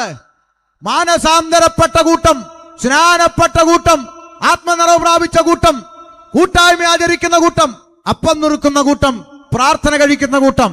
അത് പുഴവക്കത്ത് കൂടിയാലും, മരച്ചവിട്ടി കൂടിയാലും, കെട്ടിടത്തെ കൂടിയാലും, ചന്തമൈതാനത്ത് കൂടിയാലും, ടെറസിന്റെ മേലെ കൂടിയാലും ആ കൂട്ടത്തെ നോക്കി സ്വർഗം വിളിച്ച പേരാണ് സഭ. ആ കൂട്ടത്തിനകത്ത് ഷമീറുണ്ട്, സിയാദുണ്ട്, നാരായണനുണ്ട്, ഗോപാലകൃഷ്ണനുണ്ട്, മുഹമ്മദ് കുട്ടിയുണ്ട്, ടാർസനുണ്ട്, തോമസ് ഉണ്ട്, ജോസഫുണ്ട്. കർത്താവായ യേശു ക്രിസ്തുവിന്റെ രക്തത്താൽ വീണ്ടെടുക്കപ്പെട്ട കൂട്ടം. ആ കൂട്ടമാണ് ദൈവത്തിന്റെ സഭ. ഒരു വാക്ക് പറഞ്ഞ് ഒരുമിച്ച് പ്രാർത്ഥിക്കാം. ഈ പറയപ്പെട്ട സഭയെ കർത്താവിനോട് ചേർക്കുവാനാണ് യേശു കർത്താവ് വീണ്ടും മടങ്ങി വരാൻ പോകുന്നത്. അല്ലാതെ ഏതെങ്കിലും ഒരു വള്ളിക്കാരെ കൊണ്ടുപോകാനല്ല യേശു കർത്താവ് വരുന്നത്. അതുകൊണ്ട് ഇതുവരെയും ഈ അനുഭവത്തിൽ വന്നിട്ടില്ലാത്ത പ്രിയപ്പെട്ടവരുണ്ടെങ്കിൽ തിരുവെഴുത്ത് വായിക്ക്, തിരുവെഴുത്ത് പഠിക്ക്. ഈ ലോകത്തിൽ ഇന്ന് നിങ്ങളെ തടസ്സം പറയുന്നവർ, ഞാൻ ആവർത്തിക്കുന്നു, ഒരു വ്യക്തിക്ക് പോലും നിങ്ങൾക്ക് വേണ്ടി റെക്കമെൻഡ് ചെയ്യാൻ പറ്റാത്ത ഒരു നിത്യതയിൽ നിങ്ങൾ ഒറ്റയ്ക്ക് നിൽക്കേണ്ടി വരും. ഇന്നലെ വരെ നിങ്ങളിത് അറിഞ്ഞിട്ടില്ലായിരുന്നെങ്കിൽ നിങ്ങൾക്ക് പറയാം, കർത്താവേ എനിക്കിത് അറിയത്തില്ലായിരുന്നു, അപ്പച്ച എന്നോട് ആരെങ്കിലും ഒരു വാക്ക് പറഞ്ഞിരുന്നെങ്കിൽ ഞാൻ 100 വട്ടം അനുസരിച്ചേനെ. ഇനി അത് പറയാനൊക്കത്തില്ല. കാരണം ഒരു കൊച്ചു കുഞ്ഞിന് മനസ്സിലാകുന്ന ഭാഷയിൽ ഇത്രയും ക്രിസ്റ്റൽ ക്ലിയർ ആയി ദൈവത്തിന്റെ ആത്മാവ് സംസാരിച്ചിട്ടും ഇനി അറിയത്തില്ലെന്ന് പറയാൻ ഒക്കത്തില്ല. തീയും ഗന്ധകവും കത്തുന്ന പൊയ്കയിലേക്ക് നിന്നെ തള്ളിക്കളയും മുഖപക്ഷം ഇല്ല. ഒരു നിമിഷം നമ്മെ തന്നെ ദൈവകരങ്ങളിൽ ഏൽപ്പിക്കാൻ കണ്ണുകൾ അടയ്ക്കാം. ഇന്ന് രാത്രി ഒരിക്കൽ കൂടി ഞങ്ങൾ ആവർത്തിച്ച് ദേശത്തോട് വിളംബരം ചെയ്യുന്നു, മറ്റൊരുത്തനിലും രക്ഷയില്ല, കുറുക്കു വഴിയില്ല. പാപമോചനം പ്രാപിപ്പാൻ, നിത്യജീവൻ പ്രാപിപ്പാൻ, സ്വർഗരാജ്യത്തിൽ പ്രവേശിപ്പാൻ ആകാശത്തിന്റെ കീഴിൽ മനുഷ്യരുടെ ഇടയിൽ യേശു ക്രിസ്തു എന്ന ഏക രക്ഷകനല്ലാതെ, ഏക ദൈവമല്ലാതെ, ഏക രക്ഷാമാർഗമല്ലാതെ മറ്റൊരു രക്ഷാമാർഗമില്ല.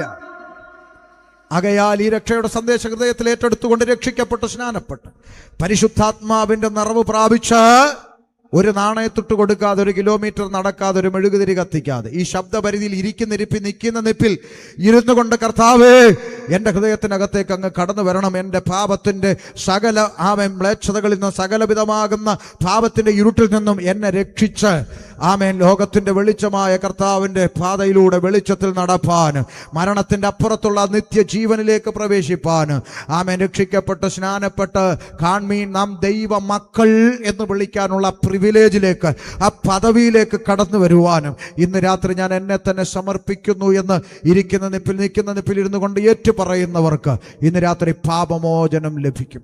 ഇന്ന് രാത്രി